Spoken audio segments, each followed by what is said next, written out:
From a territory to a state, Nebraska is celebrating its 150th birthday this year, and KNEB Ag will be looking back throughout the year at the farmers, ranchers, technology, and more, which grew the panhandle of Nebraska to what it is today.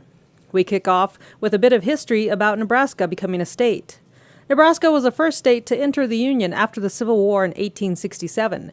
Nebraska State Historical Society Publications Associate Director David Bristow said at the time not everyone wanted Nebraska to become a state.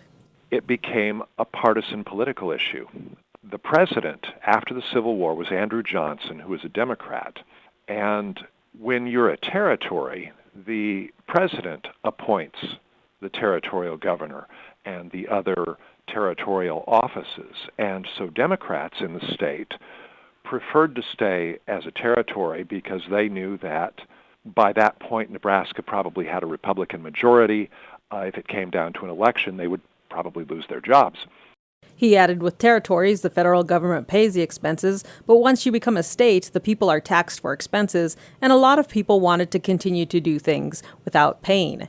Bristow said after Nebraska became a state, several counties were created, the majority of them in the east, but the first one in the Panhandle was Cheyenne County in 1871, predominantly because of the railroad. So in the 1850s, I think they started with 8 counties, and then they gradually expanded that. And as you might guess, the counties were more or less formed from east to west, and they tended to follow the Platte Valley and the North Platte Valley first, since settlement tended to follow the railroad. It was because of the railroads that forts like Fort Sidney were built, not so much to protect settlers as to protect the railroads. Fort Sidney was built the same year the Civil War ended in 1867. It was built by the Union Pacific Railroad and named after Sidney Dillon, a railroad attorney. Fort Sidney, which is in Cheyenne County, is now a museum, and Cheyenne County Historical Society President Roger Jorgensen gives us an idea of what the fort would have been like when it was running.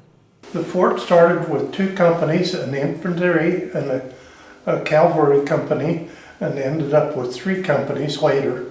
There were several people here. As a matter of fact, over here on the wall we've got a picture of the original fort as it was, and starting on this side was this building, and down here is what is now the museum. We have 3 of the original buildings still left in Sidney. This commander's home, a museum, and the powder magazine.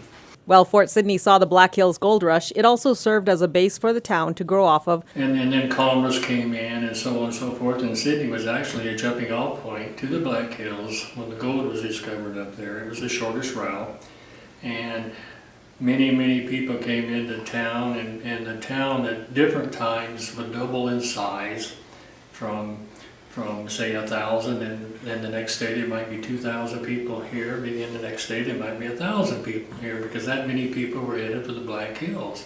And Gale said the town settled down eventually and agriculture took over. Well, actually this started out as a ranch country here, and then of course as the settlers moved in and they kind of pushed the ranchers out a little bit, and farmers came in, the ground was broken to the plow. And we would raise a lot of wheat. This is wheat country out here.